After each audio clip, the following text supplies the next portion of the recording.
जेवढा फायदा हा मराठा समाजाला व्हायला हवा होता तेवढा झालेला नाहीये. जवळपास फक्त 98 पत्र जी आहेत ती आतापर्यंत मिळालेली आहेत. फारसा हा फायदा मराठा समाजाला झालेला नाहीये तसं पाहता येईल. नाही, मी माहिती घेतोय फायदा होतो की नाही. तुमचे हे खाली घ्या जरा, हे खाली घ्या, बूम खाली घ्या जरा, माझ्या हाईटचा विचार करून घ्या काय तुम्ही. येस, नाही, हैदराबाद गॅजेटियरचा फायदा झाला की नाही आम्ही माहिती घेतो आहोत. परंतु आंदोलन संपवण्यासाठी सरकारने जरांगे पाटलांची जर बोळवण केली असेल तर मात्र हे फार धोकादायक आहे. दुसरीकडे ओबीसींना भडकवायचं आणि एकीकडे मराठा समाजांना भडकवायचं आणि आपली पोळी शेकून घ्यायची. पण गॅजेटियरच्या संदर्भात सांगायचं झालं तर जो JR गव्हर्नमेंटनी काढला आहे त्यातून आता किती फायदा होतो त्यापेक्षा मराठवाड्यातील यापूर्वीच अनेकांनी ओबीसी प्रमाणपत्र मिळवलेलं आहे. ते तुम्हाला जिल्हा परिषदेच्या स्थानिक स्वराज्य संस्थेच्या निवडणुकानंतर, महानगरपालिकेच्या निवडणुकानंतर दिसून येईल. म्हणजे ओरिजिनल ओबीसीचा वाटा कोणी हिरावला हे आता आज काही सांगायची गरज नाही. निवडणुकानंतर आपण बोलूया, त्याची माहिती घेईल मी आणि नंतर मी बोलणार आहे. पण जरांगे पाटलांचं जे आंदोलन होतं ते संपवण्यासाठी जर त्या हैदराबाद गॅजेटियरच्या म्हणण्याप्रमाणे JR काढून जर फायदा होत नसेल तर मग चुकत कोण आहे? जरांगे पाटील चुकत आहे की सरकार चुकत आहे?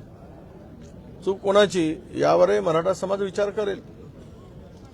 आपण म्हटलं की निवडणुकीनंतर बोलूया, निवडणुकीपूर्वी जर यावर बोललं तर नाही, आता काही होणार नाही. कारण गव्हर्नमेंटने एक JR काढून कास्ट सर्टिफिकेटच्या भरोश्यावर फॉर्म स्टॅम्प करायचा लोकल बॉडी निवडणुकीमध्ये हे ठरवलं आहे. 6 महिन्याची व्हॅलिडिटीसाठी मुदत दिलेली आहे. त्यामुळे आत्ता बोलून काही त्यांचा फॉर्म काही बाद होणार नाही. आपण त्याच वेळेस बोलू ज्यावेळेस हे सगळ्या प्रक्रिया पूर्ण होईल म्हणून मी म्हणालो. सर, हिवाळी अधिवेशनात जर आपण पाहिलं तर विदर्भ वैज्ञानिक विकास महामंडळाकडून सुधीर मुनगंटीवारांनी घरचा आहेर दिलेला आहे. हुरडा खाऊन जा पण विदर्भावर अन्याय करू नका असं मुनगंटीवारांनी म्हटलेलं आहे. नाही, आता असंही सुधीर भाऊ बोलतात ते खरं बोलतात. सुधीर भाऊंनी हे सगळ्या बजेटमध्ये त्यांची भूमिका मांडली आहे. ते विदर्भाच्यासाठी आणि विकासासाठी नेहमी आग्रही राहतात. त्यामुळं सरकारला घरचा आहेर म्हणण्यापेक्षा सरकारला आरसा दाखवला असं म्हणायला हरकत नाही की तुम्ही काय चुकीचं दाखवाय. तुम्ही तोंड बघा त्या आरशात, तुम्ही विदर्भाला काय देताय, तुमचा चेहरा गोरा आहे की काय दाखवण्याचं काम त्यांनी करून दिलं आहे. या निमित्तानं त्यांना आमच्या शुभेच्छा आहेत. नाशिकमध्ये आपण जर पाहिलं तर विजन पडळकर आणि जितेंद्र आव्हाड यांच्या कार्यकर्त्यांचा राडा मुंबई विधान भवनात पाहायला मिळाला. आज त्याचा अहवाल टेबल होणार आहे. तुम्हाला काय वाटतं, काय निष्कर्ष निघेल याच्यात? नाही, बघा, सरकारने कुणालाही पाठीशी घालू नये. तो राड्याचा साक्षीदार आम्ही आहोत, सगळी माहिती आम्हाला आहे. पण एखाद्यांनी ज्या पद्धतीनं सत्ताधारी असो की विरोधी असो कोणी पण चूक केली त्याच्यावर फौजदारी स्वरूपाची कारवाई झाली पाहिजे. त्याच्यावर त्याला अटक झाली पाहिजे. तो सुटता कामा नये. कायद्याचा धाक असलाच पाहिजे. आणि विधानभवनसारख्या पवित्र परिसरामध्ये अशा प्रकारचे वैयक्तिक द्वेषापोटी, राजकारणापोटी राडे होत असतील तर याचं पावित्र्य कसं राहील? म्हणून कारवाई ही कडकच कारवाई झाली पाहिजे. कुठेही सुटता कामा नये. ती हिंमत मुख्यमंत्र्यांनी दाखवली पाहिजे. सर, कार्यकर्त्यावरती हवी की आमदारांवरती हवी? जो चुकला असेल त्याच्यावर हवी. त्याच्या पाठीमागे षडयंत्र रचून जर सरकारकडे माहिती आहे ते षडयंत्र रचण्यामध्ये ज्यांनी काही रोल निभावला तो त्यातून सुटता कामा नये. चोर सोडून संन्याशाला फाशी कशाला? फाशी चोरालाच झाली पाहिजे. ज्याने हे घडवून आणलं, ज्याच्या इशाऱ्यावर घडलं तो सुटेल तर उपयोग काय?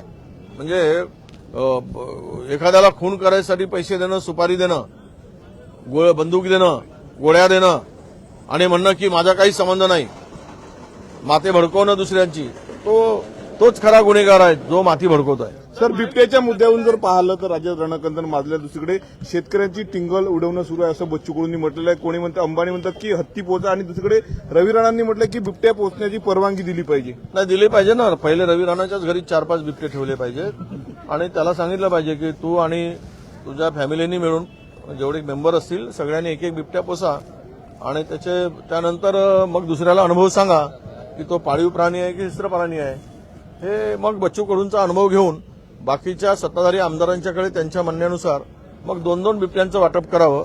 व उर्वरित राहिलेच तर मग त्याचा विचार आम्ही करू. तर येणाऱ्या महानगरपालिका निवडणुकीसाठी महायुतीचं ठरलेलं का महायुतीमध्येच ते लढणार? कोण शिवसेना भाजपा लढू द्या, त्यांना माहित आहे हे निवडणुका 20 दिवस लांबणीवर टाकून याचे निकाल फिरवण्याचं पाप करतायत ते. हे आता मी तुम्हाला एक उदाहरण सांगतो. घुगुस नगरपालिकेचा कुठलाही विषय हायकोर्टात असताना तिथल्या आमदारांच्या इशाऱ्यावर त्याच्या दबावापोटी निवडणूक आयोगाने, माझा थेट आरोप आहे निवडणूक आयोगाला, चॅलेंज आहे त्या निवडणूक आयोगाला, ही शब्द सांगायचा झाला तर माझ्यावर गुन्हा दाखल होऊ देत, हरामखोरीपणा करून त्या भद्रावतीची निवडणूक थांबवली. कारण तिथे आम्ही जिंकत होतो म्हणून. काहीच कारण नव्हतं, कुठलंच कारण नाही. कोणीही सुप्रीम हायकोर्टात गेलेलं नव्हतं, हायकोर्टात कुठलीही पेंडिंग नव्हती, तरी पण थांबवली कारण पायाखालची वाळू घसरली म्हणून. आणि अशा निवडणुका लांबणीवर टाकण्याचं पाप केलेलं आहे. कारण ह्यांना माहित आहे की राज्यामधल्या निवडणुका या महायुतीच्या विरोधात चाललेल्या आहेत. आपसातल्या मारामाऱ्यामध्ये तो कौल आमच्याकडे आहे. म्हणून सगळे निकाल फरवण्यासाठी पूर्वीच सांगतात बावनकुळे साहेब, आम्ही 175 जिंकणार 268 पैकी. हे कशाच्या आधारावर, कुठला आधार आहे याला? 175 पेक्षा कमी जिंकणार नाही, पाहून घ्या म्हणतात. याचा अर्थ स्पष्ट होतो ही सगळी बेमानी आहे. चोरी करून ईव्हीएम मध्ये घोळ करून निवडणुका जिंकण्याचा फंडा आहे. तरी पण लोकांच्या मनामध्ये हे महायुती, घुगुसच सांगितलं मी, भद्रावती नाही, सॉरी घुगुस, घुगुस मध्ये थांबवलाय, भद्रावती नाही, सॉरी. पूर्णतः कुठलाच काही अडथळा आणायचं काही कारण नव्हतं. एकतर्फा जो सर्व्हे होता, जो रिपोर्ट होता, जो आम्हाला पोलिसांनी रिपोर्ट सांगितला, 16 नगरसेवक आणि नगराध्यक्ष निवडून येत होता, पण थांबवलं. अशाच प्रकारे राज्यातील निवडणुका थांबवल्या. 20 दिवसाचा वेळ घेतला मतमोजणीसाठी आणि उद्या ईव्हीएम मध्ये घोळ करतील आणि निवडणुका जिंकतील. अरे इमानदारी निवडणुका जिंका. जर तुम्ही युती करा, तुमची महायुती होऊ देत, पण बॅलेटवर निवडणुका घ्या. तुमची जागा कुठे आहे लोक दाखवतील. शेतकऱ्यांचा एक अत्यंत महत्वाचा प्रश्न आहे. मुंबईसाठी राष्ट्रवादीला मात्र लांब ठेवलेलं आहे नवाब मलिकांच्या प्रकरणावर. हे बघा, मांडीला मांडी घालून बसायचा, सत्तेचा उपयोग करायचा, सत्ता मिळवायची, चोरांना जमा करायचा, दरोडेखोरांना गोळा करायचा आणि आम्ही इमानदार आहोत म्हणून सांगायचं. हे काय, हे कुठलं आहे? याला काय नीतिमत्ता म्हणतात, नैतिकता म्हणतात? सगळे नीतिमत्ता, नैतिकता कमरेला गुंडाळून कारभार सुरू आहे. हे महाराष्ट्रातील जनता बघते. याला सांगायचं हा बदमाश आहे, तो चोर आहे, आणि सगळे घोटाळेबाज, सगळे जमीन लुटणारे, सगळे तिजोरी खाणारे, लुटून खाणारे, दरोडेखोर, लुटारू, चोर, डाकू सगळे जमा करून सत्ता चालवायची. याला काय इथिक्स म्हणतात? याला काय राजकारण म्हणतात? शेतकऱ्यांचा एक महत्वाचा मुद्दा नाफेड केंद्र